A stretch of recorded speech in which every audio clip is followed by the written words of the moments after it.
Hello, welcome to Lion and Mouse Commentary. I'm Tori and this is my best friend Holland. Hello. Welcome to season 3. If you've been with us this long, as you can see, we're mixing it up now. We have video versions. But if you're new to our show, we rank various forms of entertainment by different categories out of a total score of 10 with only 2 points allowed for our personal taste. We break everything down as we go, so don't be worried. Feel free to agree, disagree, or just learn about something new. There'll be hot takes and spoilers ahead, so make sure you're always treading lightly. And cut to the intro.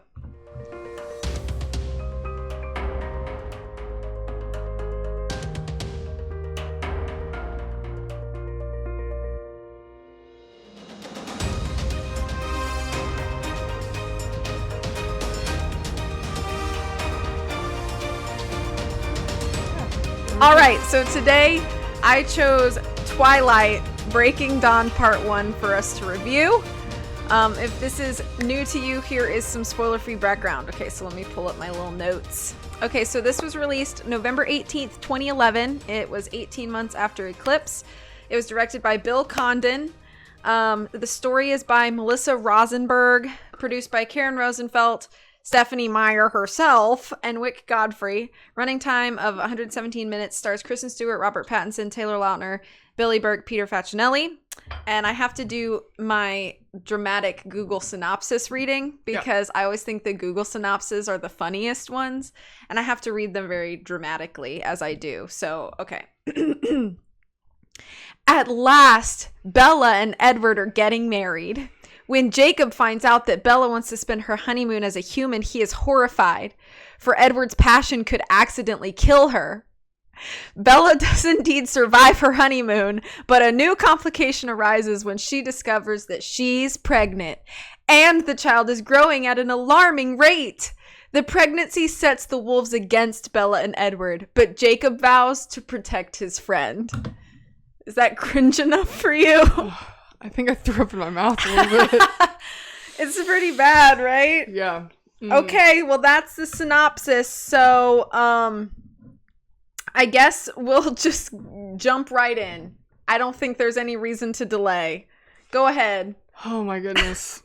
Go ahead. So this is probably the best, introduction to our video format. Because you're going to get a bunch of, great reactions. Uh-huh.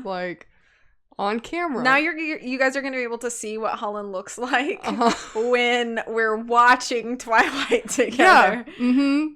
Pretty much. So, and I'll be watching Holland like this, and then she'll look over at me like this, and I'm like, yeah, So that's how that goes. Yeah. So, all right, 4 movies. First category is plot and story delivery. So total possible score of 2. I gave this a real shocker here. 0 out of 2. Really? Yes. Tell us all the things you hate. Oh my goodness. I have so many problems with this plot. Overall, just the synopsis you read of the plot alone, I think, objectively, is terrible. It's just a terrible plot. Has somehow the simplest conflict ever that could be resolved in 30 minutes. And they stretch it out into a 2-hour movie. So that alone, makes it a super weak plot in general. Yeah. But yeah, so my first negative is narration. I hate the narration at the beginning. I think it's really dumb. At least it's consistent. They've done it every movie so far. Yeah, no. The whole beginning where Jacob, gets the wedding invitation or whatever he gets, and then he's running outside, it's so hokey and cheesy. The whole part with Bella can't walk in heels because I'm quirky and I'm not like other girls is super lame and overdone. I feel overall, just getting into this movie, the whole conflict of, I think it was the last film, all these movies kind of run together in my mind. But the conflict of the last film was that Edward was not allowed to change Belle into a vampire, or he was going to break the treaty with the werewolves. and there's like this whole big like cliffhanger conflict, and then we're immediately starting this movie as if that conflict A, doesn't exist, or B, is completely irrelevant. So it's like completely dissonant from the prior lore that they've established. So I feel like that alone is like super confusing for me, which I know all the like Twilight fans are gonna be like, you just have to wait for it, it's gonna come up later. Like, no, like then why did we end the movie with it? Yeah. Like as the setup, like the jumping off point for this film. Like, to me, that's just poor storytelling. Just objectively, it's just poor storytelling. Because if that was the prime conflict that we cliffhung the end of the movie with in the last movie, then that should be our springboard into the conflict of this film. Right. And it's absolutely ignored for the majority of this film until it's like plot convenience where we've run out of drama and we have an hour left of the film to kill, so we're gonna pad our runtime with, oh yeah, this plot we forgot about before. Yeah. Like, to me, I immediately was like, wait, hold on, I'm not a huge Twilight fan, obviously, but what? I feel like we have a huge oversight of what the whole point of the setup for this movie was, or at least what I thought was going to be the setup for this movie. Right.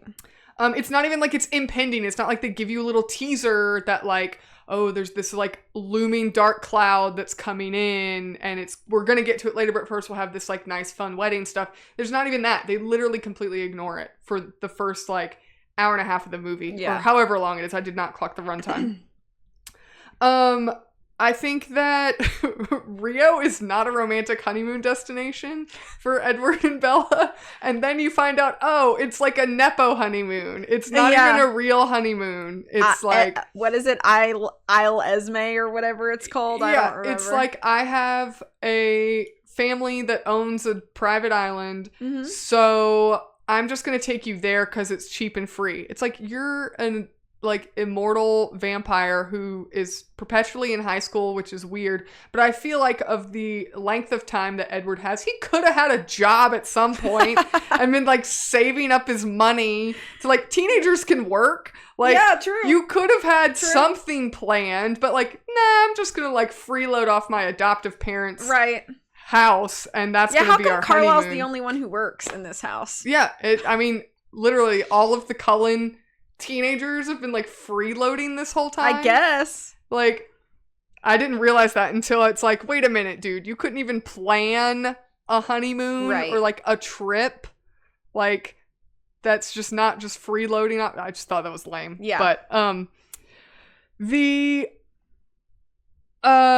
also I thought it was weird that this wedding, which I thought the wedding scene overall felt really lackluster and not romantic. It did not feel like the climax or like the culmination of Edward and Bella's relationship. It just felt really... I have my own thoughts about that. Like, I don't know. I'll address. Like, I don't know if I should piggyback in now or if I should wait till my turn. You can go ahead. I was just gonna say that, like, I think maybe part of the reason is that because every movie so far has pretty much established, at least in my view, that like their romance is very self-centered and selfish. So to me, the wedding didn't really feel satisfying, or like we were like rooting for our protagonists because we already like don't really like their relationship. At least that's how I felt. But I felt like you could have at least sold it as like this big romantic thing. And I feel like it wasn't even sold as this big romantic event. I feel like their prom at the end of the first movie had more like climactic satisfaction, like, you know, happy ending fairy tale than their wedding. Yeah, I could see it. It just didn't feel like any like care or intention. It didn't even feel like fan service. Like, it just, I don't know. It was just weird vibes about the wedding. But it's like, one thing I thought that was weird about the wedding is like, okay, we're going to have this wedding at the Cullens' house, which I guess we've established that the Cullens and where they live is not a secret anymore. Like, it's just, we'll just let all of these people just like wander through. I guess they had like a house party or something last time, but now we're just gonna let people wander through the house, and like Charlie or whoever it was like noticed all their graduation caps that are just prominently displayed in a public area of the home, and they're just like, weird. Like, yeah, like, nobody's smart enough to have any kind of question. Renee's like, definitely not. She's like, oh, that's cute, and then moves on. It's so nonsensical. Like, why would you even own graduation caps unless you're like a thrift store collector? No, and like the implication is that they've graduated. Yes, I know, but that's what I'm saying. You mean like for somebody else? Why would that not anyone be weird? else justify that? Like this isn't weird. The whole I feel like the whole entire plot of this movie is all this like steamy drama during the honeymoon, and then Bella being pregnant. Yeah. And like that's the whole plot of this movie, which is a super boring plot, just at surface level, face level. But what I really find problematic is that there are so many moments of, and I this kind of falls into character too, but there's so many moments where like Edward and the other vampires and like Bella and like their whole perspective is like, we're gonna have all these like moments where it's like a really toxic marriage, and almost like moments where there could be like underlines of abuse, but because it's like super steamy, it's romantic. And it's like, no, just because it's like, like hot young lovers, to use the term, like that doesn't make this a good example of a romantic relationship at all. And so I just think overall that's problematic. And then I also find it problematic just selling that to teenagers. Like if you're going to sell it to adults and adults want to buy it, like they're grown adults, they can make mature decisions. But like we're going to sell this to the age demographic of a 17-year-old, like this should be the romance and the love that you're aspiring to have. I just find that very problematic. It's a poor example, yeah. But it's also just a boring story. It's like, we're going to have Edward and Bella on the beach, and then we're going to have them hanging out at their beach house. And then they're just, Bella's going to be super sick for the whole rest of the movie and look like death. Like, why would I want to watch this? Yeah. Like, if it was like a TV episode and it was like a 20 minutes of a TV episode, and it's like an arc that we like pass through as part of the storytelling, that would be one thing. Like, you could kind of like, oh, it's drama and dramatic and like whatever. But this is an entire film just with this plot. Right. It's just not good. Not good. A couple like minor things that I thought were some pretty significant plot holes for me. I think that I almost called him Dr. Connors after the lizard in Spider-Man.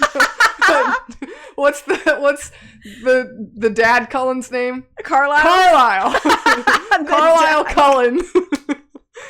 Dr. Cullen would also Dr. work. Cullen, whatever. He has a horrible patient-doctor relationship. Horrible. Like, there's so many ethical problems with that he's like telling Edward Bella's medical business, and he won't even tell Bella anything. Like, this is horrible. Like, so many violations, ethical violations here. There's a problem. The whole thing with the housekeeper at the beach house didn't make any sense. Like, I had to ask Tori, like, do they just walk into like a completely trashed room and they're assuming that Edward's being violent to Bella, but then what? But do they know he's a vampire? Do they not know he's a vampire? Like, all of that was like really weird and like very vague. Very in the movie. difficult Very to understand if you didn't read the book. The whole like alpha scene with Jacob was really laughable to me. I just felt like the whole thing was comical unintentionally. But it's like they make this huge deal that Jacob is gonna leave the alpha, like he's gonna disobey whatever the leader dog's name is. I don't remember his Sam. name. Yeah, that Leader guy. Yeah. He's gonna like break away and disobey him and not, submit to his alpha mind powers. And then they're like, well, he's gone. Like, I thought this was this huge deal. Yeah. Like, he's gonna lose some of his werewolf powers, or like, I thought it was gonna be like a huge consequence, but it's like, nah, you just can't hang out with this anymore. You can't hang out with us anymore. Like, that's... My mom said, my alpha said, you're not welcome here anymore. You can't sit with us? Like, that was it? Like, Regina... On Wednesdays we wear pink, Jacob, and you're not wearing pink. Regina George kicking people off out of the table and saying you can't sit. That was more dramatic and had more severe consequences than this. Like, that was just... That's why I thought it was so funny. I was like trying not to laugh at this whole plot point. Yeah. The way that they do CPR on Bella is not CPR, and then I don't understand why Edward would think it's effective to bite somebody's shins where there's like not a lot of blood flow there. Like, just bite the top of her shins, like that's gonna do anything. Like, just medically that makes no sense whatsoever. The bony parts? Yeah, I'd pick a more vascular area if it were me, but what do I know? I'm not a vampire, you know, I guess I don't know what works. I don't know why the whole thing with imprinting, I feel like that has been so overhashed in like pop culture, like since Twilight has kind of made a resurgence and people realize like, this is kind of problematic. Whereas I feel like when the movie came out, nobody was commenting on it being a problem at all. But I found it problematic for multiple reasons.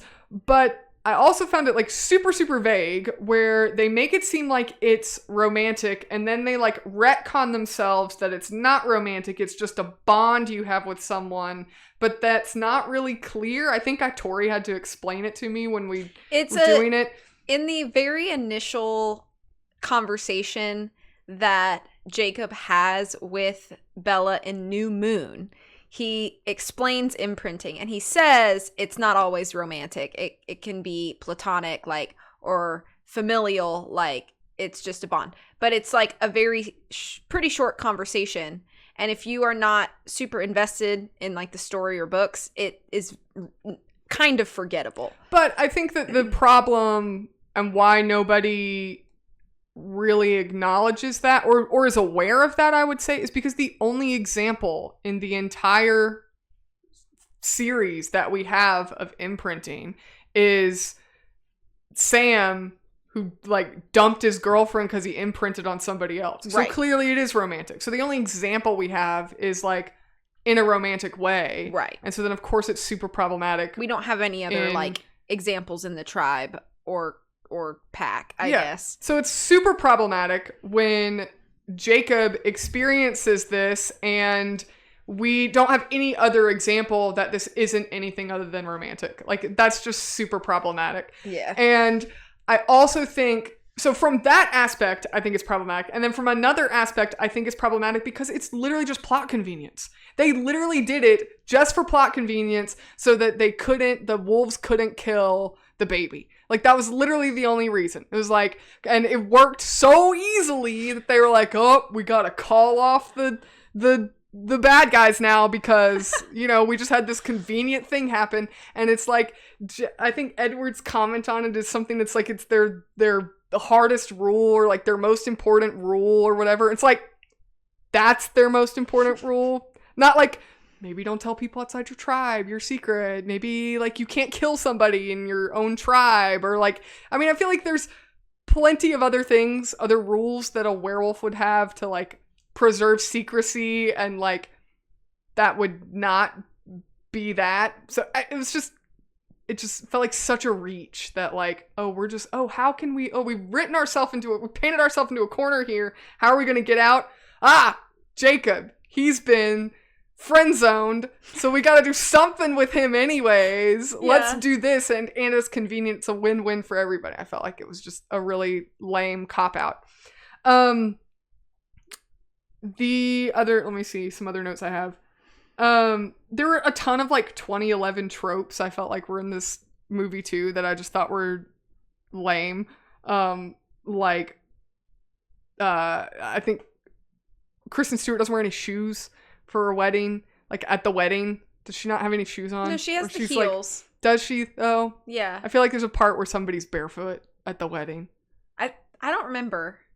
I actually don't remember. I don't know. I feel like I just wrote that somebody was barefoot. She asks Alice, "Can't I just go barefoot?" Yeah, that's like a 2011 cliche for sure. Like 2000s cliche. Like everybody had a barefoot wedding in the woods. Like, wow, let's be original. She's here. not like other girls. Right, not like other girls.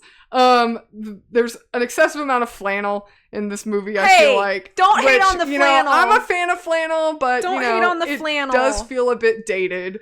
And then in general, I thought the whole plot with Edward and it's like, I have a secret to tell you the night before the wedding. Like, come on, dude. Like, what more can we do that's cliche? Like, it's just another cliche.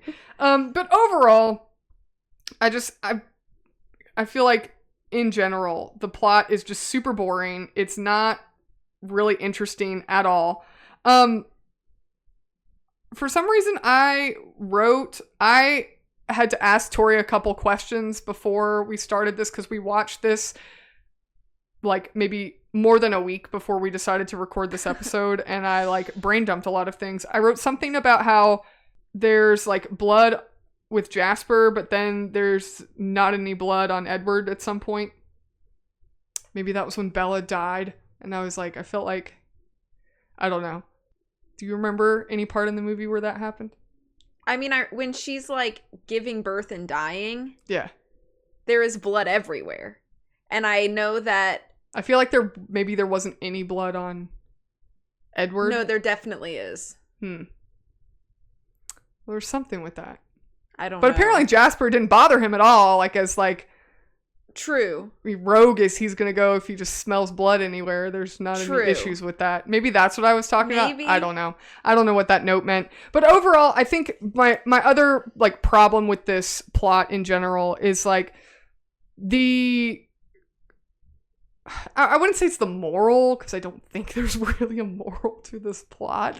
But I feel like overall, the like core nugget of this plot is that we watch two teenagers find out that their choices have consequences. Right. And they could have a lot of their choices, the negative consequences, could have been pretty easily prevented.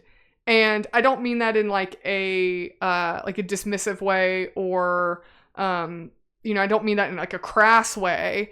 You can infer, whatever you want, but I don't mean it in any kind of inference. I just mean that they have made choices for 3 films. And now in this film, they are reaping what they've sowed for 3 movies. And I just feel like they have some negative consequences, but we've literally watched 2 extremely immature people make dumb decisions, and now they're having to face like consequences that may or may not make a lot of sense. But to me, this isn't presented as like a cautionary tale of like, okay, we're gonna watch our heroes who have made mistakes now have their kind of valley moment, and then they're going to get to climb back up the mountain at the end. It's not even presented like that. It's presented like, oh no, the world is just so unfair. And it's like, no, you made your bed and now you have to lie in it. And so in general, it's just to take that kind of story and then present it as heroism or present it as this is what you should aspire to be and these are the people you should aspire to associate with and be around and commit your life to. I just like, no, this is no, it's just bad. Like, It's not even bad as in like a negative moral message. It's just bad as in like bad storytelling. Like, how can we even root for people that we don't even like? And now they're getting their comeuppance, but we're being told by the filmmakers that we should be still rooting for them and we should be on their side, that they're sad that they now have consequences for their actions. So anyways, overall, 0 out of 2. Okay. For my plot and story delivery, I also gave it 0 out of 2. It's just bad. A lot of what you said, I do agree with. Bella and Edward are still so selfish. We are 4 movies in at this point, and the fact that they are still this selfish is just mind-blowing to me. And I struggle to understand them sometimes. So the first like big conflict in the movie is Bella just like hating on having this wedding. Like, she makes it very clear that like she doesn't want to have a wedding and she's really only doing this for Edward. But it's like, it just proves to me her selfishness, because if she loved Edward like she said, then she would happily have the wedding that he asked to have.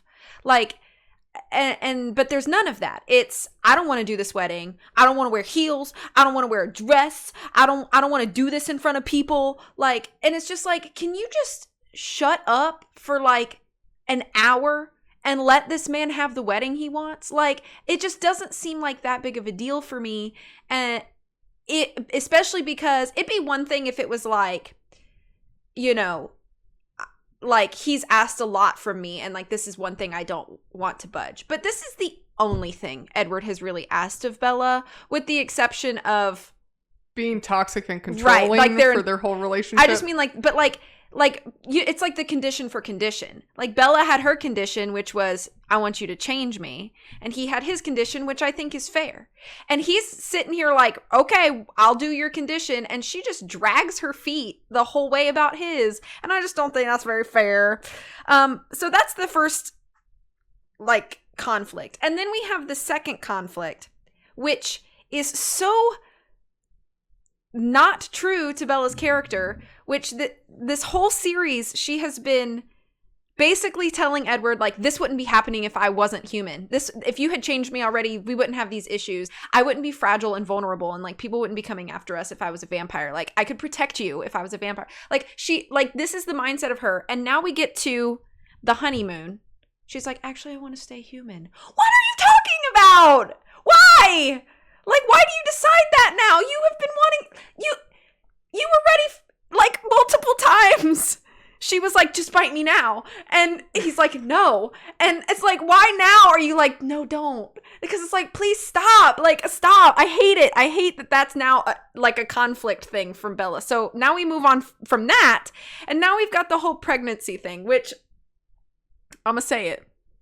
I think the real villain in that conflict is Carlisle. Because if he, which has already been established that he used to be part of the Volturi, they know everything about like everything in the vampire world. So they would know that like the possibility of a vampire child is like a thing. And so he should have that information, and he doesn't say that. And and let's give him the benefit of the doubt. Let's say that maybe he didn't know that that was a thing. As a medical doctor who has been in the Volturi, would you not do every piece of research that you could, knowing that they were about to go into their wedding? And I would give a heads up to my boy Eddie and be like, hey, you might want to be careful because this could happen. I'm not entirely sure, but maybe it's better if you're safer than sorry. But Carlisle said nothing. So I'm just saying, I'm thinking he might be the real villain in that conflict. So anyway. Well, and like, yeah, it's like, would you not? And Edward's like his favorite child of all his like adopted kids. So would you, like, if there was a chance, it's almost like, would you not tell your kid if they're just driving up the street to get groceries to still put their seatbelt on? Yeah, it's like, yeah. So it's like probably something won't happen, but like maybe it could. And still like, wear your seatbelt, right? It's like, you know, you take precautions. And okay, you're a medical doctor. You have no excuse to not be like, you know, I'm that's what careful. I'm saying. That's what I'm saying. It's just so hard to invest in this story because I feel like all these conflicts feel really contrived and selfish. And then you have like the wolf conflict, which in my view is probably the conflict that I hate the least, but it still feels so weirdly spun, like the logic. It's just really hard to get behind that. And so like all of these are the conflicts of the movie, and they feel so long and drawn out. And really, we didn't need a whole movie for this. Like, I feel like you could have had one movie for Breaking Dawn, and all of this could have been like the first 30 minutes. And it's like, I don't really need to see Bella. Oh, I forgot the whole conflict of like, we gotta get that thing out of you. And Bella being like, no. Which, like, okay, I guess that's a conflict. Like, whatever.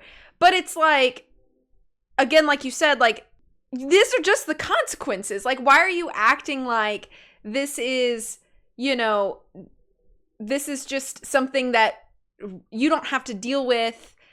Yes, it is. Like, you know, you made this decision. And so, like, you know, Bella makes a decision. That's all fine and good. Like, I'm not saying that her decision in any way was like the wrong one or whatever, but it's to be expected. It's not an unexpected like decision or choice or whatever. And that whole all of it's just too long. It's too long. And I also hate, because I think one of the things that makes the Twilight movies kind of bearable for me to watch, I know you do not feel the same, but makes it bearable for me to watch is the fact that there are points that are just fun to make fun of. And there aren't really any good funny moments. Like, even if they're not intentionally funny, but like, there's just not even any good memes. There's no like really good quotes. So I just feel like it's just sad and frustrating and kind of boring and not a good example for children, like you said. And none of it feels satisfying. And yeah.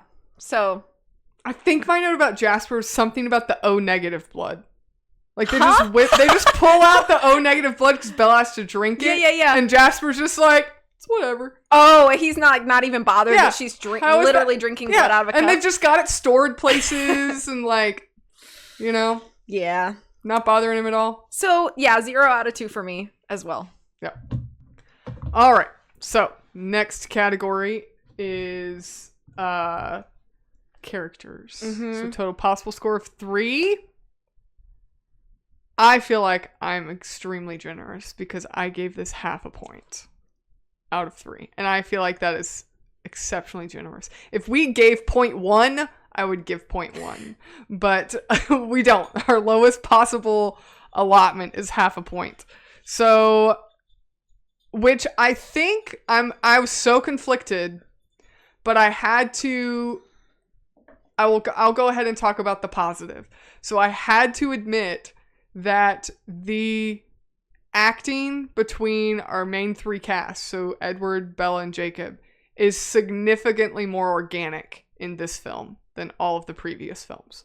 Like, their like on-screen chemistry and the way that they deliver their lines together, particularly the scene with the 3 of them at the wedding, when Jacob comes to the wedding, that scene with the 3 of them together, I felt like I was watching 3 people that knew each other really well just have a normal conversation. And I can't say that about the previous films, but I also know that these actors have worked on these films for many years at this point. So it felt like a really natural and organic exchange of dialogue. But I will have to say, is my opinion of that, because I've been so bombarded by bad that now anything that's mediocre seems good. I don't know. So I feel like it was an improvement of prior films, and I really didn't see that level of like quality, I guess, for lack of better terms, in the rest of the film. It was really just that one scene, and I was like, oh, this actually like feels like I'm watching a normal movie with normal people and good actors that have some chemistry, and that was about it. So I felt like I couldn't, in good conscience, not give some credit to that, because I felt like it was a pretty significant improvement. Overall, Kristen Stewart, I think, also has improved in her delivery. She feels a little bit less like a caricature of herself or of Bella. But that's kind of where all of my positives stop. I think Edward is a horrible character in this movie. I think he's completely unlikable.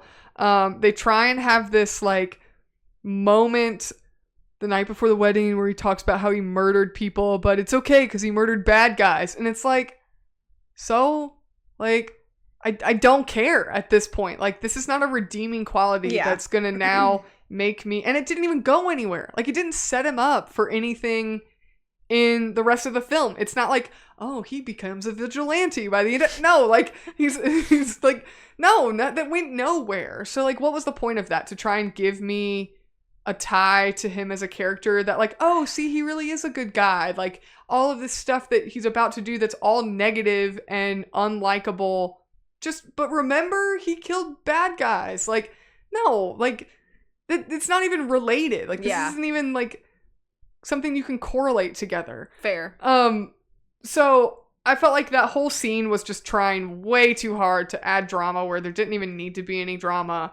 I think that his relationship with Bella in this film is completely toxic. He doesn't, like, the whole part with her being pregnant and, like, everything, like, he does not listen to anything she says. He doesn't pay attention to any of her opinions. He just tells her basically, it's my way or the highway and you should do what I want if you love me. And, like, that's not a good, healthy stance to take in any relationship, let alone a marriage. So I felt like he was completely toxic. I think that the whole part with their honeymoon where she's got like bruises on her and he's just like, oh, I kind of feel bad. And she's like, no, it's great. Like, no, it's not. This is a problem. Like, this is problematic. Like, you should be like making decisions as an adult. Like, you are both adults at this point. Like, you should be making mature decisions to keep each other like safe and healthy and have a healthy relationship. And like, none of that's evident in this whole movie. Bella, I think that in general, she's almost non-existent in this movie. And I think she's got this weird, it's not really a dichotomy, but she's got this really weird moment where, like, at the beginning of the film, she's like, oh, I'm a teenager and I don't want to do wedding stuff because I'm not like other girls and I don't want to do that and I just want to be vampire, woo, like, because I'm a teenager and I make reckless decisions. And, like, remember that was the whole valedictorian speech about, you know, making dumb decisions, and I want to do that. And, like, so it's like, okay, you're a 17, 18-year-old kid making dumb decisions, but then her reaction to being pregnant and dying, actively dying, is like, it's okay, it's gonna be great. Like, what? That's not how a teenager would act about that. So it's like, are you mature or not? Right. Because you're completely immature when it's fun and quirky, and then you're gonna take the high road, like the mature stance. It almost feels like, I did not have this note, so I'm going to talk about it right here if this is okay. It almost feels like it's presented in a way that's supposed to suggest that, like, parenthood matures you, but it's not working here. It's not working because it's too much of a shift. It's like too stark of a contrast between the first 20 minutes of the movie and then the bulk of the movie. Yeah. It's very weird, and it's really not Bella-like. And I know that I've said it earlier, but it just seems like the things that she so adamantly said she wanted for so long are just not a thing anymore. Like, no big anymore. And you're like, what? It's like, this was your whole motivation. Yeah. Like, who even are you? Film. It was just, it's nonsensical. And that inconsistency with her character was, like, it was more confusing and bland than it was interesting. So it's like I don't know how you can make an inconsistency in a character boring, but somehow they managed to do it. And I guess it's because, I don't know, I feel like it was also kind of a plot convenience. It's like, well, we need to have somebody not want to, like, keep the baby so that Bella doesn't, like, and be okay with Bella dying. But the only one that would be appropriate for would be Bella. But it's like the least consistent with her character. Right. So it's almost like they just, again, painted themselves into a corner. Like, nobody can have that stance and it be appropriate except for Bella, because it's her life that she's the one that, I mean, it would be completely inappropriate for Edward to say, I don't care, I want you to die and the baby to live. Yeah. Like, that's just completely inappropriate for anyone else to have that perspective. Right. You can't sell that to an audience, even if that was somebody's opinion. And then they kind of pull Rosalie into that as well, which I actually thought was a pretty good consistency with her character. It is, yeah. So I kind of like that consistency with Rosalie's character, that it really is true to who she is. And it's almost like she doesn't mind being against all the other Cullens because she typically is anyway. So I felt like that was an aspect where it was like, yeah, she's kind of the outlier and she takes her own stance and she sticks to her guns and nobody else agrees with her typically, but she doesn't mind. And so I felt like that was a moment where that whole setting was appropriate for some character to disagree. Yeah. But you couldn't really use that to continue to move the plot forward. So they kind She's of... not a core enough character to make that, like, the hinging point or whatever. Right. Unless it was like she was the one that was going to decide to, like, turn Bella into a vampire. Right. And now she's not going to, or she is going to because, you know, of her stance on things. So, anyways. Jacob was probably one of the most laughable characters for me. And I just thought it was so, like, hilariously dumb because here he is, like, still, like, simping after Bella. And, like, that's the whole reason that, like, he's so mad and he doesn't want to go to the wedding and all this stuff because he's still in love with Bella. And then it's like, he's like, she's dying and he's like, what's the point of you rejecting me if you're just gonna go and die on me? It's like, really? Like, that's where you're coming from here? It's like, you're so upset because you would, like, what? You're gonna reject me and then die? Two terrible decisions.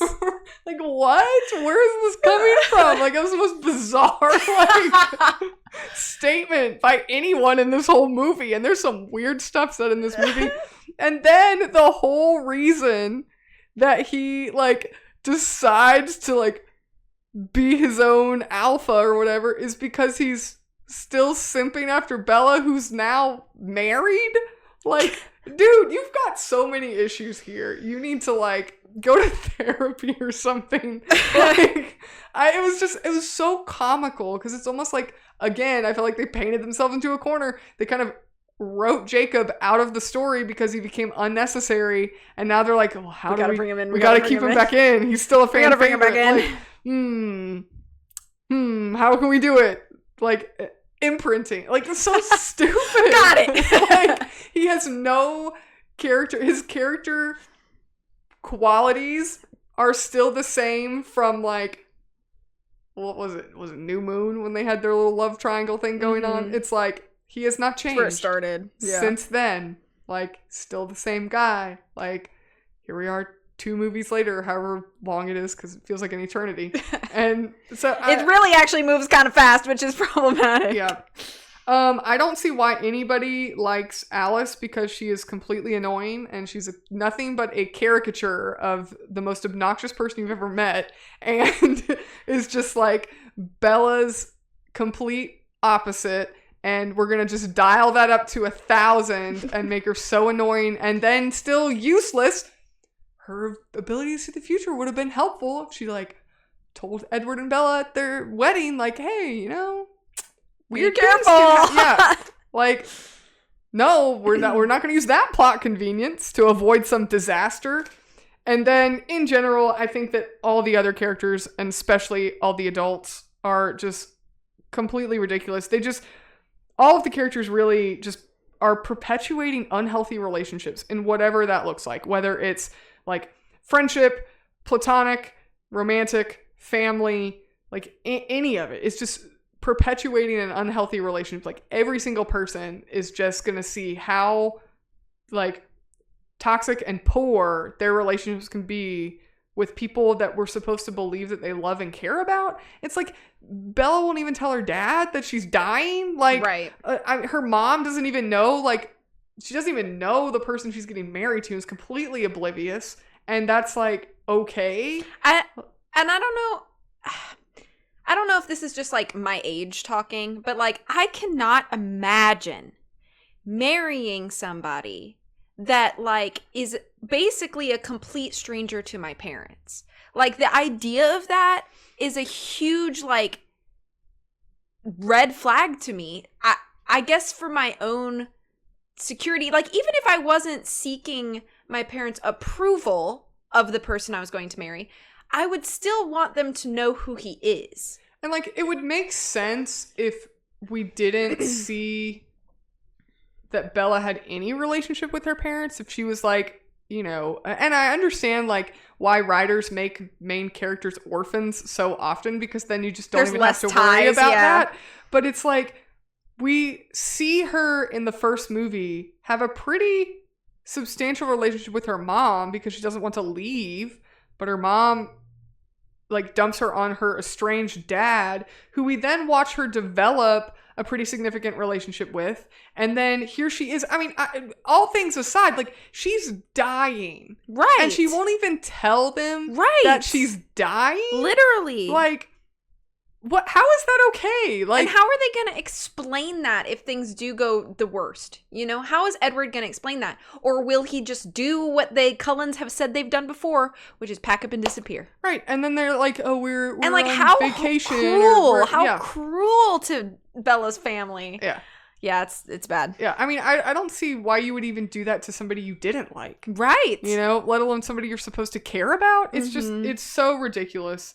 And I just think that none of these relationships have any admirable or redeeming qualities. And even the adults, like the adults who are supposed to have like all this extra knowledge and wisdom, which they paint the Cullen parents like they're seasoned and wise and they know all this stuff. And it's like, even they don't make decisions that have common sense.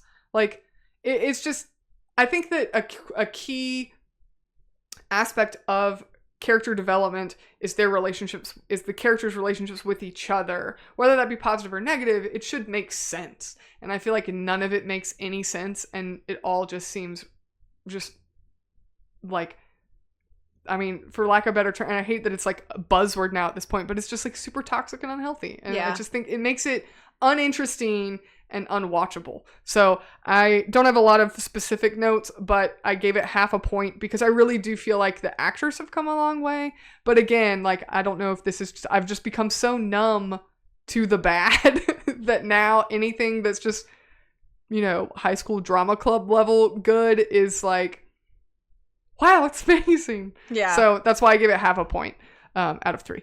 Okay. So for me, for characters, I gave it 1 point out of 3. For the same reasons that you gave your half a point, I just am a little more generous, I guess. But I do think the acting has gotten better. I think some of the secondary characters have also done a better job. It's really not their fault that they become so secondary. There's so many characters in this story that it's really difficult to give everybody like appropriate limelight and spotlight. I think that the characters or the actors are doing the best with what they have. It's just a shame that what they have is so poor. The only actress that I always go a little like, about is Leah Clearwater, the girl wolf. I'm always kind of just like... Which one? Aren't there like 2 of them? No. There's only one girl wolf. Oh. Emily is not a wolf. She's just the girl with the scar that's imprinted to Sam. Leah was the one that used to be dating Sam, and Sam left her when he imprinted on Emily. And then she turned into a wolf. And she's the older sister of Seth Clearwater, who is the baby. She's wolf. his older sister? Yes. Leah is Seth's older sister. I had no idea that was even a thing. So, you know the like baby wolf that like follows Jacob around. He's like, I'm gonna be your second in command or whatever. I'll be your and then wolf. Leah shows up. That's his sister. Oh, I had no idea. Yeah. I had no idea they were even related. They have the same last name, Clearwater. So anyway, Leah, her actress, I'm kind of like, what's your goal here? A lot of times. I also had a note that I thought that Seth and Leah, while their characters are not horrible, I felt like their acting was just not good. I think in this Seth film. is okay. He's very true to how he's written in the book. So I actually like his portrayal. I think he's kind of goofy. He's like a little too naive maybe for believability, but he's at least very consistent. I think the writing for that character. So I buy it. Leah is just a little bit off sometimes. I'm kind of like, I don't understand your goal here. But other than that, I feel like the acting has gotten better and I think is kind of at an all-time high with this movie. But that's really where my good notes stop. A lot of what you said I do agree with. There is better believability between the main three, especially in the scene at the wedding. And I think Rosalie is very consistent in this movie, like you mentioned, especially in that moment where they're kind of talking about what do they do, like Bella's dying. How do we handle this? Other notes, Jasper's accent through this whole series, it comes and goes. And while I had that note in aesthetics. Yeah. Oh, okay. I have it in characters. I don't know if that is a directing fail, probably, or what it really should fall down is like on the script supervisor. That would be like, hey, there's inconsistencies in like vocal delivery that should be caught either by the director or the script supervisor or by Jackson Rathbone himself. And I mean, if it's your job to say the lines, maybe you should say them consistently. I don't know. Maybe they couldn't afford his dialect coach. But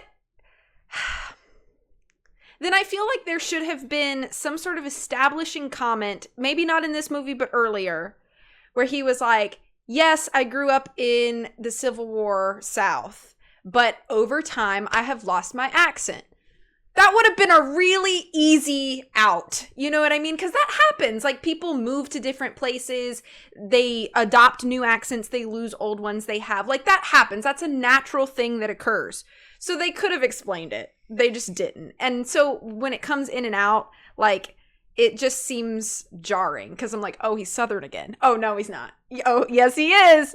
Oh, that one word. And so it just felt like either there was not enough time and effort made to keep the accent going, or they should have explained it away. So that was just something that bothered me, especially being a Southern girl myself.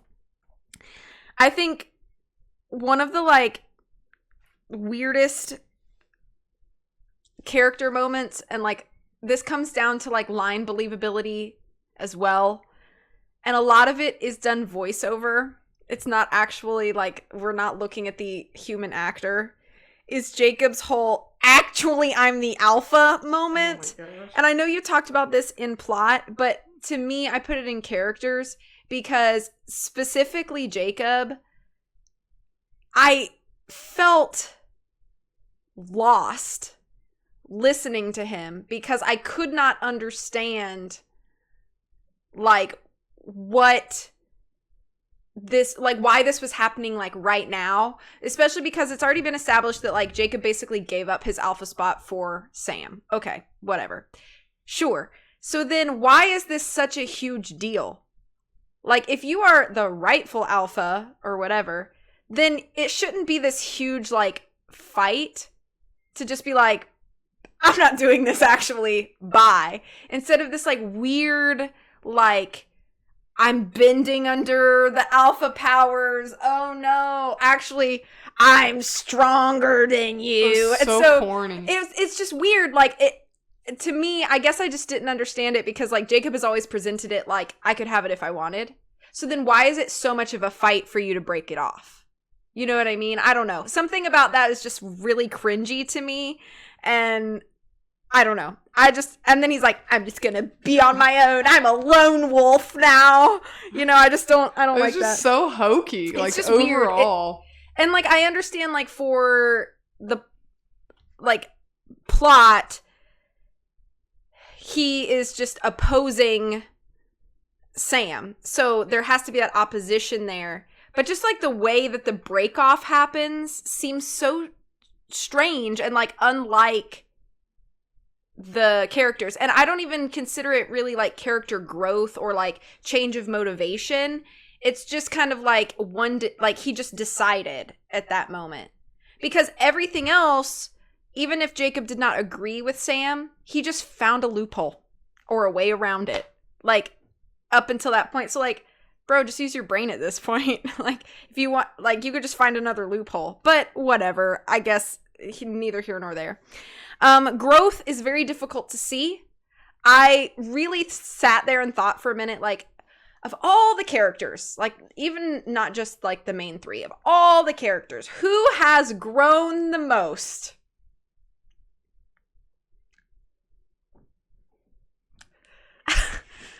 Oh no! I don't know. I don't know if anybody has. Charlie. I would say Charlie has grown the most. He has made more effort to be a good dad.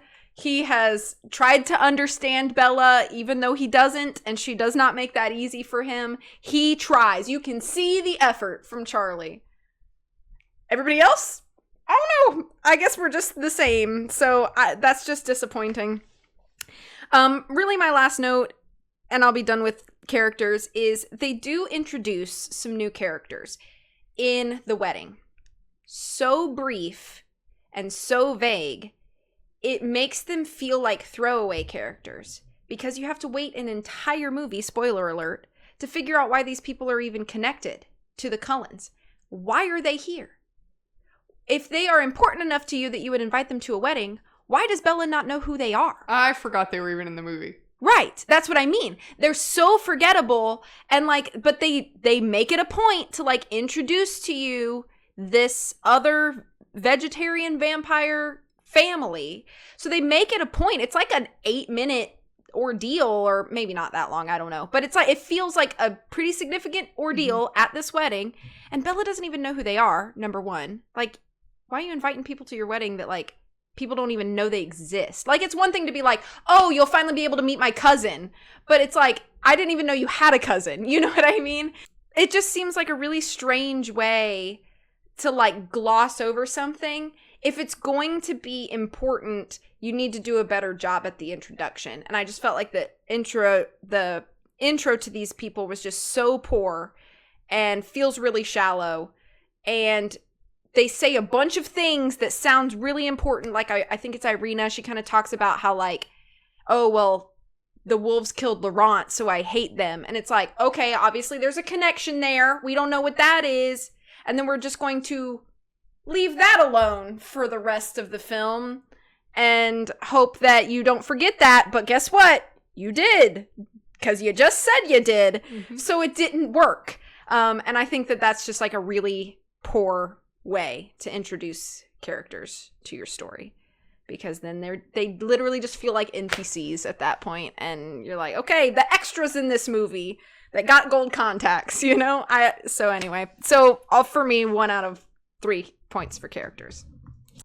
So our third category is aesthetics, so total possible score of 2. I give this 0 out of 2 points. What a shock. Okay. All right. I mean, I think that the aesthetics in general are not like overall, it's not necessarily an unwatchable movie, but I feel like the bad things are so bad. It's just so much of this film was just visually so distracting for me. And there were so many errors that I picked up that I feel like the bad outweighed the good. Oh, to the extent where I just felt like I couldn't give it really any positives for aesthetics. Okay. Well, let's hear it. Okay. So, first of all, I thought the soundtrack in this movie was terrible. Like, distractingly bad. I think that one of the, like, few positives of the Twilight films is that sometimes it's like, yeah, the movies are terrible, but the soundtrack's kind of good. Yeah, like, this song's pretty good. There's, like, a Paramore song in there somewhere, and, like, you know, but the soundtrack in this film was so distractingly terrible. There were parts where I was like, can we just fast forward because my ears are bleeding? Like, it's just so obnoxious. Disclaimer, they were not actually bleeding. They weren't. They were. You just can't see them on camera. I felt like overall the there was a lot of hyper realistic color palettes. It's like the color correction, they like dialed it way up. It's almost like they tried to do the opposite of the original Twilight film, and they just like went full throttle in the other direction.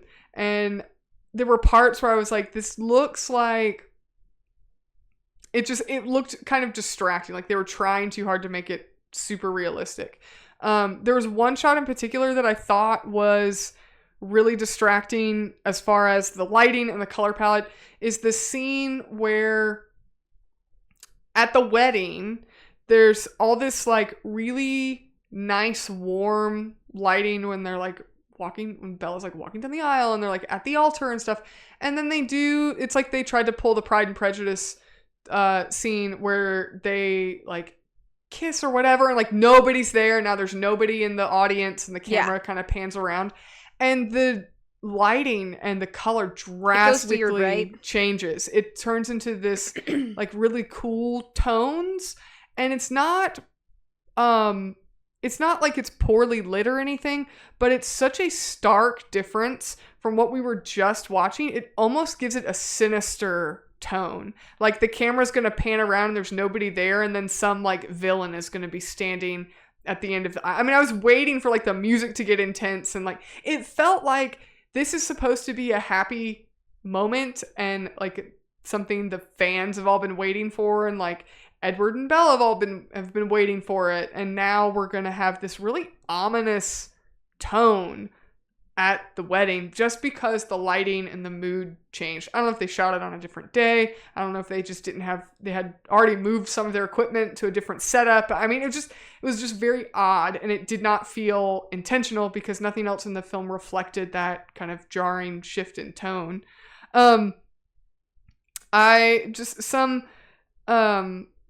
The wedding vows, the sound mixing, it was so quiet. I literally couldn't hear any of their wedding vows. Like, this is supposed to be the most important part of the wedding, right? Of Edward and Bella giving these like quirky and unique wedding vows, and like they're not like because they're not like other couples, because different. And yet I couldn't even hear what they were saying. It's like, this is kind of important. The scene at the wedding where Jacob and Bella are dancing together, I don't understand why they decided to film. I don't mind that they filmed over each other's shoulder, but then why they had the speaker facing away from the camera and the sound reflecting that, to where their voice is muffled as if it's being spoken away from the microphone. Like, I don't know why they made that decision. I think that we can all suspend our disbelief for a little bit and still hear clear audio when somebody's not facing towards us, just for the visual aesthetic of the shot. And that was distracting. It didn't make any sense. I didn't feel like there was any real creative reason for that to happen, but I don't understand, one, why the person that's talking is facing away from the camera and we're not watching their mouth move. And then also, so that isn't like an aesthetic sound choice, but typically when it's done consistently that way, and that's not the case here. It's not like other scenes in the movie that have characters facing away from the camera sound like they're talking away from the camera. Yeah, so it was a weird moment to choose to do it that way. And it's not even like, well, Bella's talking and so we're filming Jacob's face to get his reaction. He's not even really reacting. So it's not even like there's some poignant storytelling that we're trying to watch while the speaking individual is talking. So things like that, there were just so many small moments, and I'm not a filmmaker and I didn't go to school for film, and I notice these things. So I can't imagine somebody like, Tori, that like went to school for film, and to notice these kinds of things and not be given any creative backing as to why these decisions were made.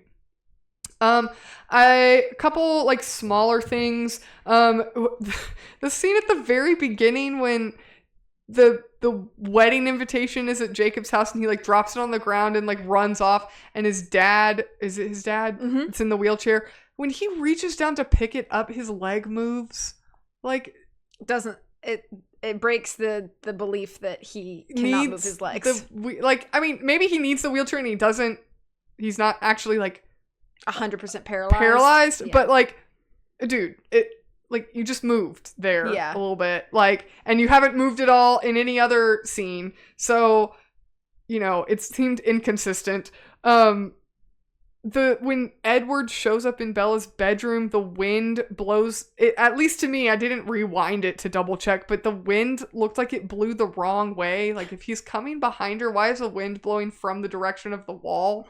Like it bounced off the wall and like blew her hair back away from her face. His vampire speed was so fast that it went whoosh. It sucked a vacuum out of the room. Like, okay.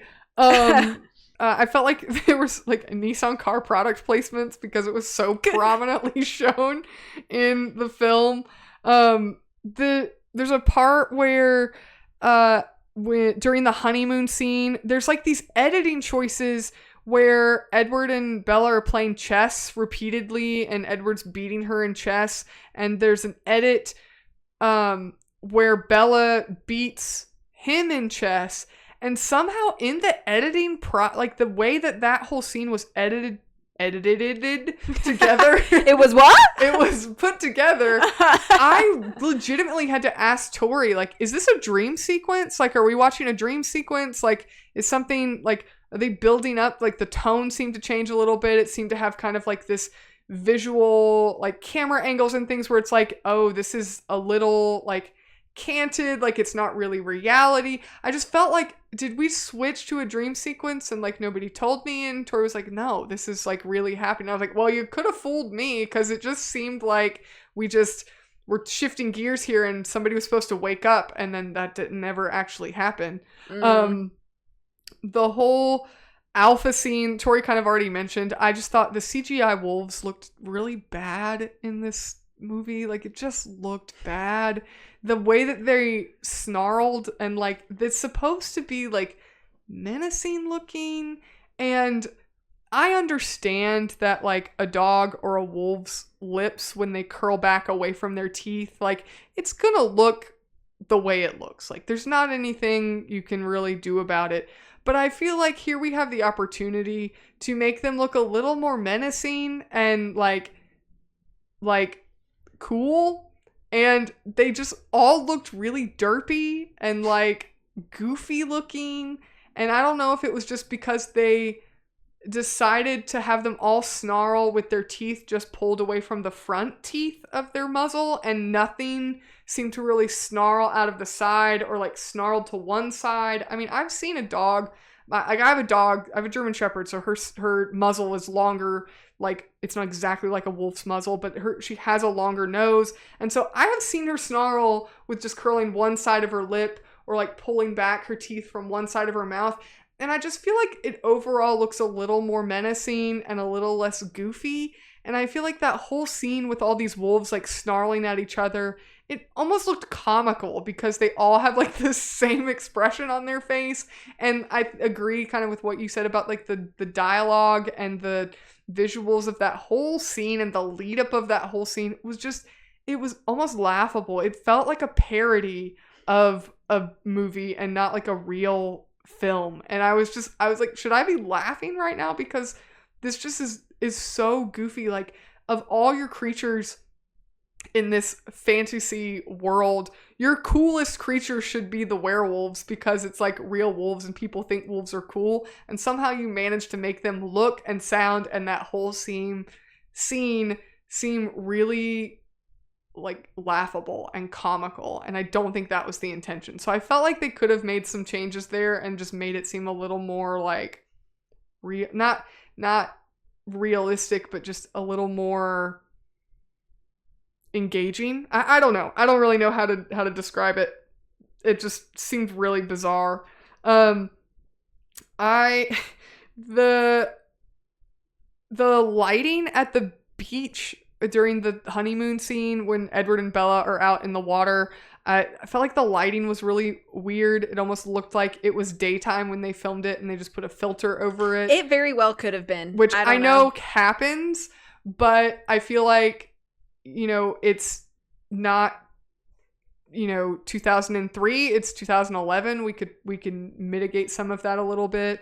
The lighting didn't seem like it was coming from the appropriate places. Like they were lit when they shouldn't have been lit. And then there were parts that, you know, where there was darkness, where we would expect to see light here. It just felt really odd. Like it was like done in post, like the lighting was added, the light source was added in post, and it just didn't seem like natural, like the way that it would appear if you were in a moonlit setting.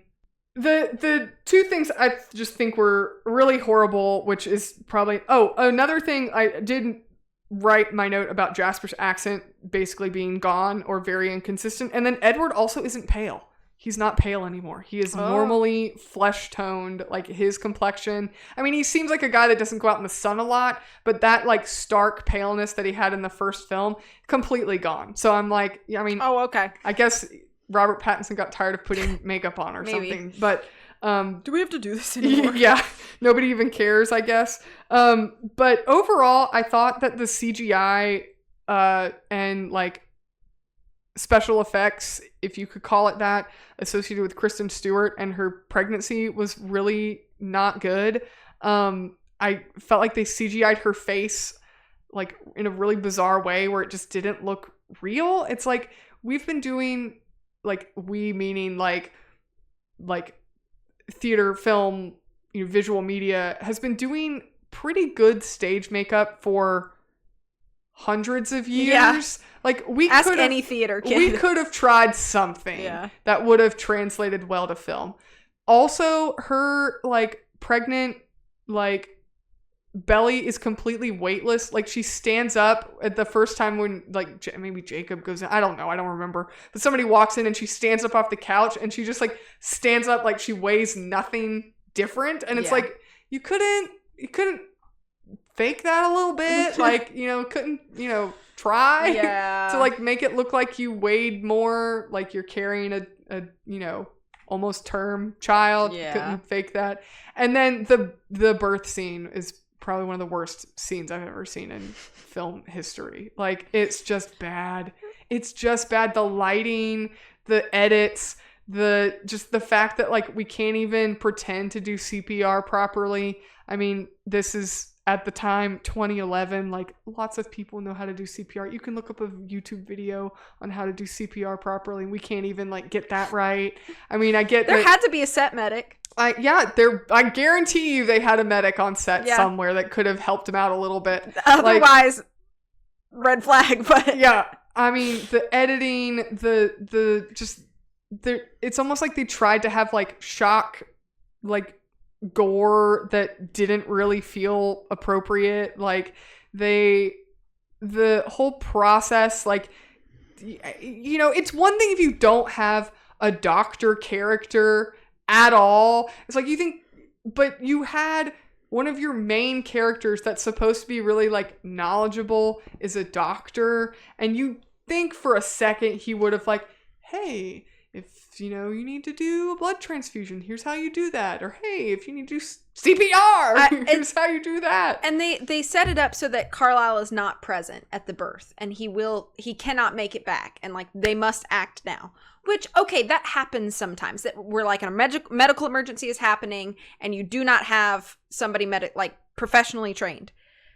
But you would think leading into all this, that equipment they had, and nobody knows how to use it. That's what I'm saying. That Carlisle wouldn't have been like, all right, so we're getting close. So let me talk now about how all of this works and how you should use it in the case. Well, they have a whole anesthesia cart. Who's going to use that? Somebody has to know how. Like, what, Carlisle's going to run anesthesia and perform surgery and deliver the baby and do maybe Esme. Maybe that's Esme's job, and she's also gone. He can move so fast. He can be in multiple places at once. No, I don't think so. Like, so somebody has to know how to work that stuff, and then all of a sudden, like, nothing is, like, anatomically correct. Like, we're not following basic human, like, anatomy. Like, we're trying to, like, Edward's trying to give venom to Bella by biting a bony prominence. Like, there's not a lot of vascularity on the top of somebody's shin. Like, you could have just, like, changed this. Like, just Google where people's major arteries are and just, like, go for that, buddy. For that. Like, like, it's just so ridiculous. And it's like they tried to make it dramatic. I feel like everything in this film that they tried to visually make dramatic, it just made it look like a comedy of errors. And I just feel like that's a problem in your film when this is supposed to be like your most dramatic, intense film yet. And it's just, it was bad. It was so bad. So I literally couldn't come up with anything positive to say about the aesthetics. If there were any positive moments, I felt like it was completely overshadowed by how bad the bad was. So that's why I gave 0 points out of 2. Okay. For me, for aesthetics, I gave it 1 out of 2. Do you want the good first or do you want the bad first? It doesn't matter. All right. However you want to. I'll do the bad first. Okay. The bad first. Okay. Dialogue is very quiet. The mixing is not good. The mixing was much better in New Moon and Eclipse. And there were still a few moments that it was kind of weird. But it feels like a step backwards is what I'm trying to say. Like, I don't know, new editing team, whatever, new sound mixer. Just, it's not great. I found it, there were a few moments that were fine, but I think the majority of the movie feels difficult to understand, or it's not properly balanced. Agree, soundtrack's kind of bad this time. I think some of the score is okay, but some of the, like, songs that are chosen, they seem ill-placed, or like when that song starts, the mood shifts in a way that like doesn't seem natural. And I agree that like music can be used to shift mood, but when it doesn't seem like it's a natural shift or that your visual is following that shift, it feels goofy, I think. There's this part when Jacob gets angry and it's like you see things through his eyeballs. Oh, I forgot about that. It's like he's seeing red and like everything goes red tinted. And I'm like, how come this is something that we're just establishing now? We've known Jacob as a movie. This is the third movie that we've known that he is a wolf. Why are we just now seeing this seeing red thing? I would have thought that would have been a good thing to introduce in New Moon, if that is a thing, because he's so present in New Moon. Like, he's more present than Edward is in New Moon. So like that would have been the movie to do that. It just seemed like, why are we bringing this up now? You know what I mean? I don't know about that. Birth scene, really awful. I have a little bit of a blood phobia, I will admit, and it is hard for me to watch. Like, I have to close my eyes or turn my head sometimes because it's just so much, and it doesn't need to be that much. It really doesn't. We could have had like almost like an ominous look, like out toward the. Okay, here's how I would fix it. This is just an idea, okay? So, ominous look out the window. Things are getting darker. We're hearing Bella's screams. We're hearing Edward's desperation in his voice. We're not seeing any of it. As a viewer, you're like, what's going on? I want to know. Is Bella gonna make it? Instead of having to see the gruesome images before our eyes. Like, I don't think it felt like they were trying to push the rating and they were trying to like up the like like the factor. Right. I don't know anything. So now I want to talk about before that, but I'm starting to trip over my words. I apologize. Bella's descent into sickness / death, eventual death. I thought sometimes she kind of looked like a video game model right now. Like, I'm thinking like video game cutscene. It's 2000. Like, okay, we talked about Assassin's Creed Black Flag in one of our episodes. I feel like there are moments where Bella's like sickly CGI felt like I was watching a character from Assassin's Creed Black Flag, which, if Bella was in a video game, I'd be like, wow, these are pretty good character graphics.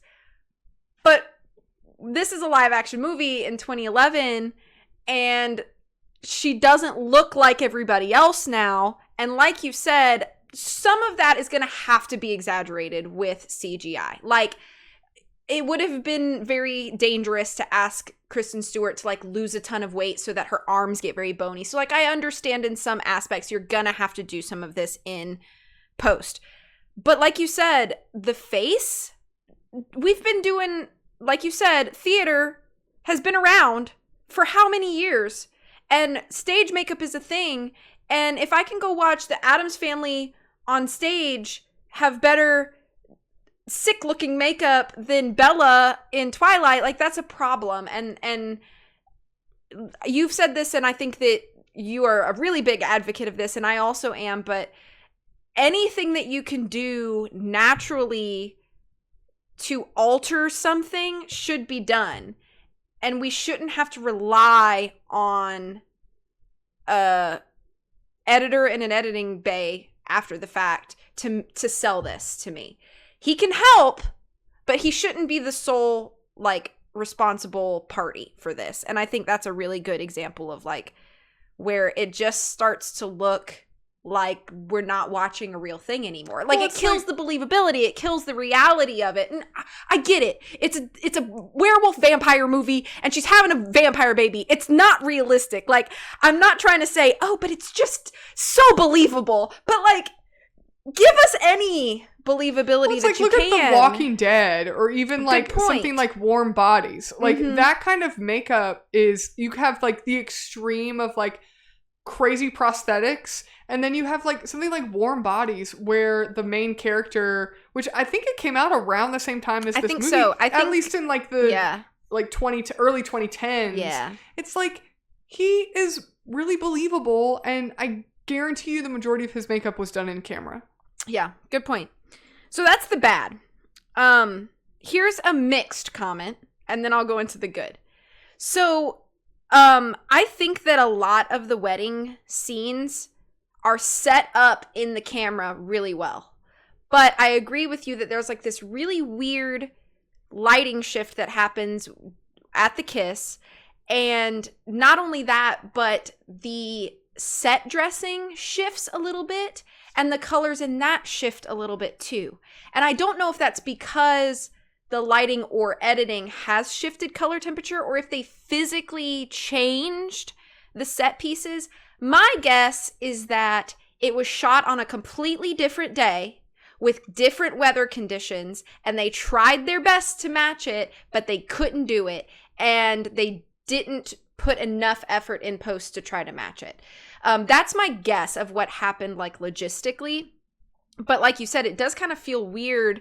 And I didn't notice it when I was younger and watching the movies. I noticed it this time when you pointed it out. You were like, is something weird about to happen? And I was like, what do you mean? And you were like, the light's a little different. Like, everything's colored a little different. And I was like, you're right. I didn't think about that, but it does, like, if you think about it, it looks like something bad's about to happen. Or it almost feels like, do you remember, I think it's in Eclipse, there's like a scene where Bella has like a nightmare where she has grown old and Edward has not. And it freaks her out. And so, but at first it's kind of presented to you like, this is reality. And then you're like kind of shoved back into like, oh, okay, that was just a nightmare. It almost felt like that, like something was going to happen, and like they were either going to jar back to reality or something was going to happen. So it did. It felt like a really weird shift there. And I feel like what it kind of comes to is like the fact that you didn't notice it when you were younger, and I bet a lot of people haven't noticed it, is because it's almost like whatever the opposite is of insulting your audience. But it's like, it's assuming that your audience is already emotionally invested, so we don't have to make you feel anything. Right. You're already feeling it, so we don't have to work as hard to make you feel something. And so I think, I'm not saying that like this is anything special about me, but I think because just in general, I'm not emotionally invested in the story of these two characters, like you're noticing these things. You have to tell me to feel something for these people, because I'm not going to feel it unless you tell me that I should be feeling it. And they didn't deliver that part to you. Right. Gotcha. So, the reason I gave it 1 point, though, is I genuinely think that overall costumes are at a peak. I really think everybody is dressed really well. really believable. I think every character has kind of fallen into like their own style, for lack of better term. Like it kind of feels like that is an outfit that Alice would wear. That is an outfit that Rosalie would wear. You know, like it just feels very natural. I feel like whoever was dressing, you know, the wardrobe department was really peak. And sets and set dressing were wonderful. I like the wedding scenes, not necessarily for any plot or character reason, but I do think it's beautiful. Like they have all these nice little wooden benches and all of the like flower garland that they've strung from the trees and the fairy lights, and like it's beautiful. I think it's obvious that whoever was dressing the set really did put a lot of effort and time into this. You know, it's unfortunate that a lot of it is lost because the story moments are just so absurd most of the time. But I think overall, like the set dressing and set design is really, really nice. And, you know, while I don't really give a care too much about like the honeymoon parts of the movie, you know, I like the sort of, you know, open airy vibe that they give to the beach house, and like it feels like a vacation house, you know, and you've got all of these like plants that look kind of exotic, like they're not things that are growing in Forks, Washington, you know, and everything just looks a little bit different enough that you're like, okay, they're definitely not in Washington. And so those tiny pieces of effort I really do appreciate, and I think they build the world in the way that they should, and honestly probably tell just as much of the story as the flat plot does. So for those things, I really just wanted to give props to the set team because I think they kind of killed it. So, I mean, I think a wedding scene in any movie is probably... Whoops. I think a wedding scene in any movie is probably like a big ask of like your art team. So I think they kind of killed it, to be honest. So yeah. 1 out of 2 points for me for aesthetics. All right. All right. Next category is personal taste and preference. As always, we are only allowed 2 points for personal taste. And if you've listened to our previous Twilight episodes when did we start? Season 2? I think so. Yeah. Yeah. You won't be surprised at all to know I gave this 0 out of 2 points. What if I just like shocked the world and I was like, I gave this 2 points out of 2? I'd be like, are you sick? Yes, I'm dying like Bella. That's the only reason. Well, I can't turn you into a vampire, so well, sorry. Oh well. I guess I'll just, wither away. Yeah, so I wish we didn't have separate categories because I would give this movie a negative score. I'm pretty sure I lost brain cells or at least my sanity while watching this. In reviewing my own notes, I had genuine trouble knowing what the heck I was referencing because I have retrograde amnesia from the trauma and hot garbage that was this film. 0 out of 2. What did you say? You said you have what grade amnesia? Retrograde amnesia. Retrograde amnesia. Okay. So for me, for personal taste and preference, I also gave this 0 out of 2 points. I think this is the first time in the Twilight series I have given this 0 out of 2 points. Yeah. Let me just read my note. Rewatching this, I feel like this might actually be the worst film story-wise.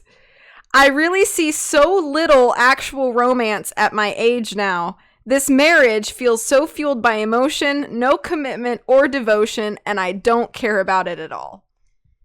So, for your biggest, storyline of a movie to be a wedding and a honeymoon baby, and that's your, summation of it, that's pretty bad. It's pretty bad. It's pretty bad. So 0 out of 2 for me as well. Sorry. Breaking Dawn Part 1 is my least favorite, I think, of the films. I used to think it was terrible. Eclipse. But rewatching this, I think this isn't the worst of them all. Alrighty, our last category is always our last category is creativity. Total possible score of 1. I give this 0 out of 1 point. I think that if I am remembering correctly, I think I gave Twilight, the first film, some credit for creativity. Because I think that, it was pretty iconic and it made a statement, right? Cultural phenomenon. Yeah, and I think that that's worth something. Even if I think that the movie is, terrible, I think that there is some credit to that. However, I don't think this film meets that same kind of standard. I said, my note I have says that this entire movie is a continuation of a trashy romance novel, which I agree is still true. I think this movie is basically a continuation of there's no such thing as a dime store anymore, but the drugstore novel you'd pull off the shelf if you're sad and you have nothing else to read. This is literally the plot of this movie, which is similar to, I think, maybe my comments on Eclipse, maybe. But, yeah. Except that two teenagers find out that choices have consequences. They normalize abuse / domestic violence, which I think does happen in this movie. It's very small and fleeting, but I think it's very problematic. And then the two main characters that we're supposed to be rooting for, they continue to care only about themselves. I don't think that's a creative plot. I think that's a bad plot. I don't think it's anything like iconic or milestone worthy, and certainly isn't anything that I think should be held up on a pedestal as good art in general. So I think it's awful, objectively, but I don't think that it's done anything new or milestone, and I don't think that it certainly doesn't even meet the category of it's so bad it's good, because it's not. It's just so bad it's bad. And I gave it 0 out of 1 point for creativity. For creativity, I gave it 0 out of 1 point. My only note says just ... I think at this point they have beat the dead horse, or the dead Bella, whatever. Nothing about this movie is particularly new in a way that makes me go, oh, that was a good call, or oh, that's an interesting way to frame this. It feels like we're just rehashing stuff or retconning stuff, and I don't think retconning to move your story forward is creative. It is, let me create a loophole for something that I can't explain otherwise. And I think it's, to me, it kind of shows a lack of forward thinking as an author. And I'm not an author, so I don't want to claim that I'm the best or whatever, but and I understand that while writing, you may have to be oh, crud, now I have a problem I need to solve. But I think all of the problems that seem to arise in this movie, the way that they are solved are not in any sort of creative or satisfying way. And they don't leave the reader. It's not like there's plot twists, really. Even the pregnancy thing, while I feel like it's framed like a plot twist, oh, we didn't know this would happen. Well, what? You weren't sure. Nobody made sure. So it still doesn't really feel like a plot twist. It feels like you've said, two teenagers finding out that their actions have consequences. And so I just think that overall, all problems presented were just retconned or explained in ways that don't truly satisfy. So for that, 0 out of 1 point. And it didn't even make a difference. At the end of the movie, the fact that Belle and Edward have a honeymoon baby has no weight on the end of the movie. And I understand that people are gonna be oh, just watch the next one, which I get it. I know that that does have impact on the next film or / the rest of the book. But at the same time, it's but is it really necessary? All of the other conflicts that we have with Bella wanting to become a vampire, I feel like her having this very bizarre pregnancy and the conflict surrounding it is not really necessary. You don't need that to have drama. You could have continued with the other aspects of the plot that you've set up previously. And I think it probably would have made a more interesting plot if you just left that whole part out of it.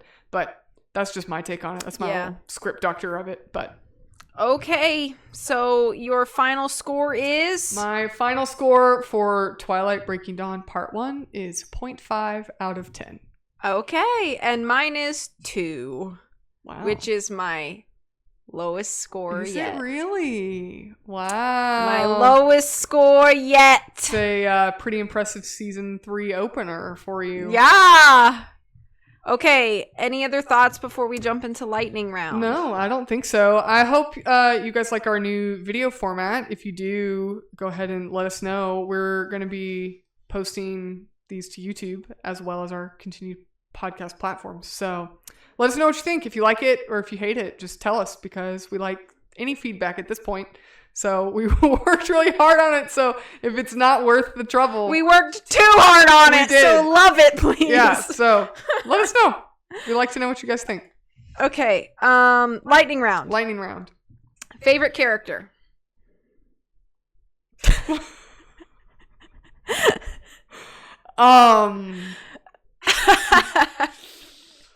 Golly. Is it impossible to ask?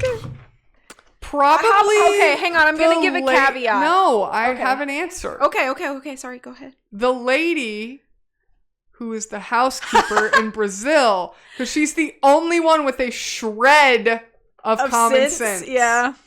And I feel bad for her that she had to clean up Edward's mess. You Fair. Trash a room. It's not even like a hotel room. You just trash a room and you're like, just like carry the bed frame out of there and take care of it for me. Like, come on, dude. Yeah. You can lift everything effortlessly. We watched them know. carry those logs at the wedding and you couldn't even like move your stuff, move your trash I to know, the they're so curb for terrible to pickup. her. Like, They're the so- kind of hotel guests that like I hated when I worked in Yeah. hospitality. I don't know her name, but justice for her, whatever her name Justice is. for housekeeper, ma'am. Yeah. I'm gonna pick her too for my favorite character. What was gonna be your caveat? I was gonna say, since this movie is so bad and we both agree, that you are allowed to abstain from any question that you cannot come up with an answer for. Oh, no. That takes the fun out of Oh, the okay, lightning all round right, questions, okay. So. Okay, least favorite character.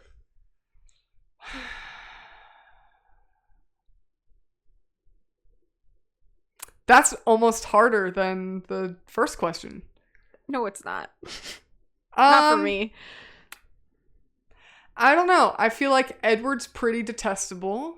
Yeah, I'm picking Edward this time around. But I also feel like Carlisle. He should have known better. Yeah, I also agree. I talked about that. Secret villain.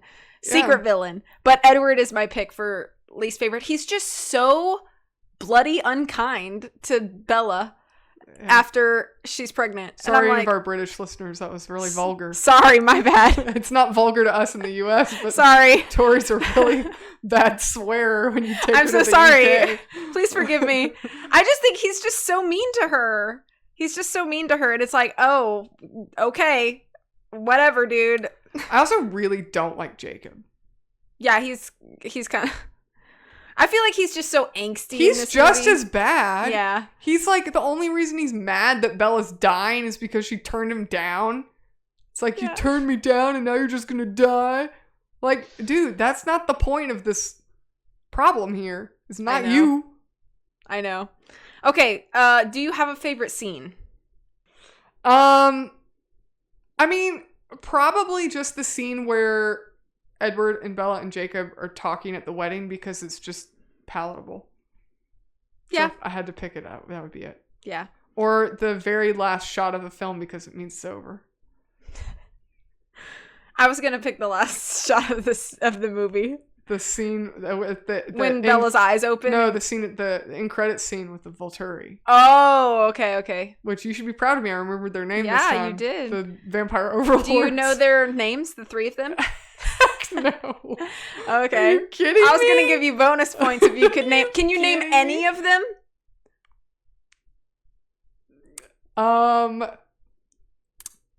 Ralph. No. Leonardo, Donatello, Michelangelo. No. Okay. Phineas, Ferb, and Candace? No. All right, that's Um, enough. Do you want me to tell you their names? Sure. They're Arrow. That's the main one. The one who speaks a lot. Played by Michael Sheen, I Did you think say is his name. Arrow? Arrow. Like It's Aro. Katniss. It's Aro. And then there's Marcus and Caius. Those are their names. Are they Greek? I don't know. They They might don't be. look Greek. I don't know. They're Italian. I don't know. Anyway, okay. My favorite scene is Bella opening her eyes, and she got red eyes, and I'm like, finally, it's over. Okay. Favorite set. Do you have a favorite set?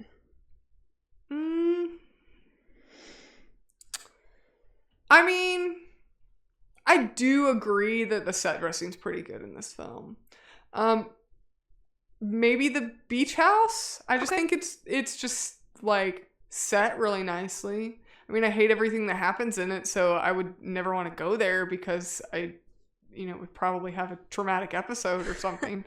But I mean, I think that, yeah, I think it looks really visually really nice. Yeah. I'm really curious where they shot it. That's a good question. Like if it was on a soundstage. Do you want me to look it up? Yeah, sure. Filming actually took place in an idyllic beachfront location in Paraty, Brazil? I don't know. That's what it says. Paraty, Brazil. Oh, so nice. I'm gonna pick the wedding for my favorite scene. I just think it looks I great. just felt like the wedding, and I think part of this is also because I'm not watching this in 2011, but I feel like the wedding was just so cliche. Like visually, it was just so cliche. Like I swear I knew like 4 women from college that got married in like a wedding that looked just like that.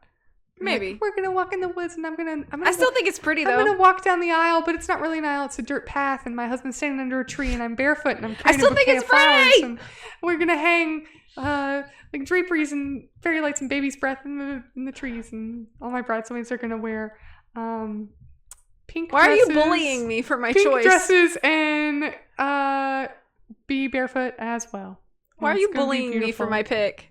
I'm not bullying you. I'm just saying that's why I didn't think it was that impressive, because I felt like it's just at this point it's overdone. So Maybe. I have the curse of watching it in 2024 and not watching it in 2011. I still pick it as my favorite. You can pick it. I still think it's pretty. Would you do a wedding like that? I don't really want an outdoor wedding What if because you're- I live where there are a lot of bugs. What if your future husband was like, I want to get married in the mountains in, upstate North Carolina where the weather's going to be nice, and I insist we have an outdoor wedding? Would you do that kind of wedding? Like, would that be your visual aesthetic? I don't think it's necessarily my style, but maybe some elements would be the same. I feel like you can't go wrong with like really, like if you're gonna have an outdoor themed ish wedding, you can't really go wrong with a lot of the visual choices they made in that movie. So. Yeah, like I like the wooden benches as an idea. Probably be expensive as heck to get wooden benches like that, but I like that idea. So like, I don't think it's like 100% my style, like all the aesthetics, but I still think it's pretty, and like I think you could adopt some of those things. Sure. And lots of people have. Perhaps. Okay, so my last question was, the story sucks so bad. Is there anything that you can think, like one thing that would improve? Which you kind of mentioned one earlier.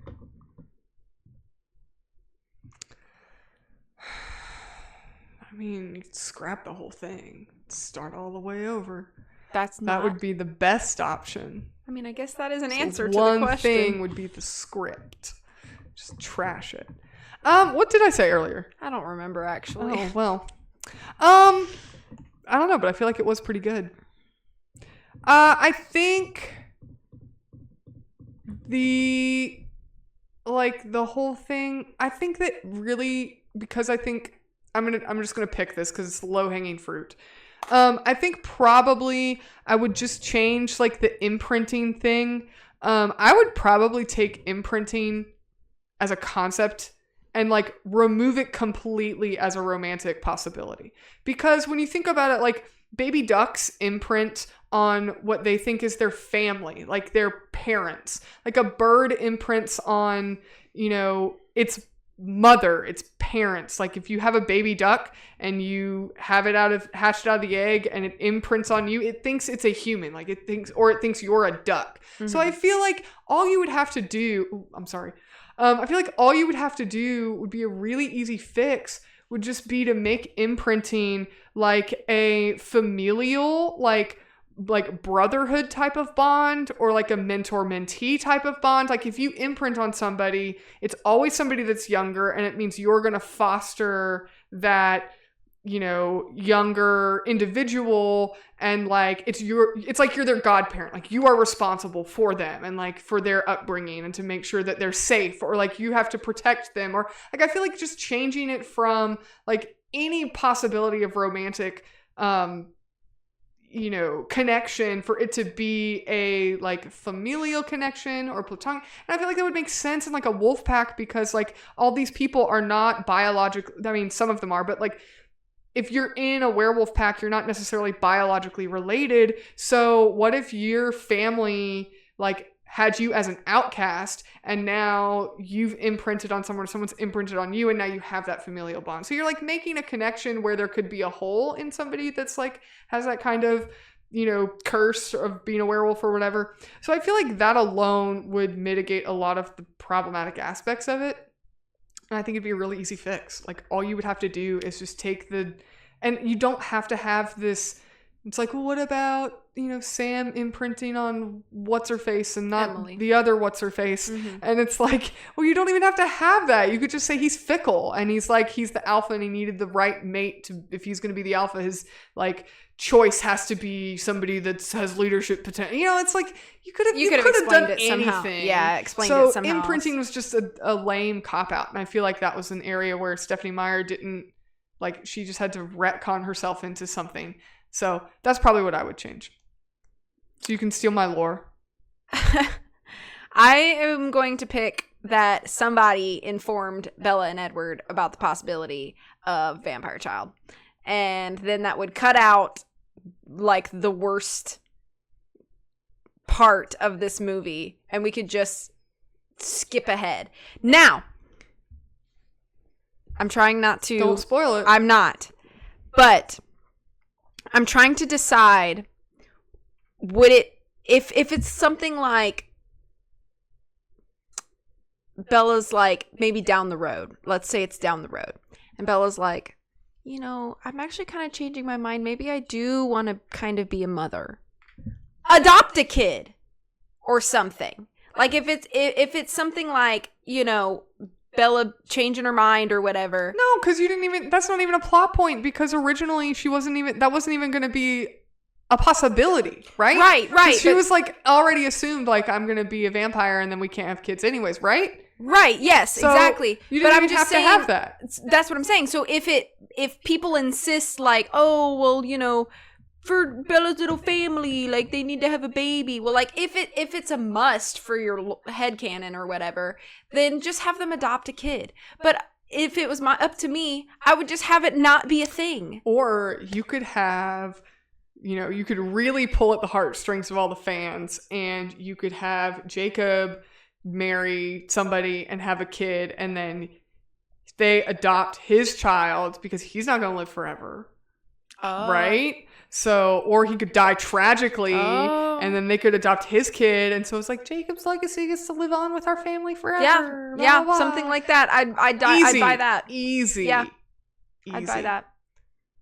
Or if it was something like they made like a promise or something to Jacob, and it was like, since we're gonna live forever, we will take care of all of your generations to come, and like, you know, something like that. Yeah. You know, yeah, something like that would be better. Mm-hmm. Easy. Okay, that's all of the lightning round. Thank you for joining us on the first episode of season 3, video version. Well, if you're listening to this on Spotify, maybe you're not watching the video. So thank you for listening anyway. But you can. You have that as an option now.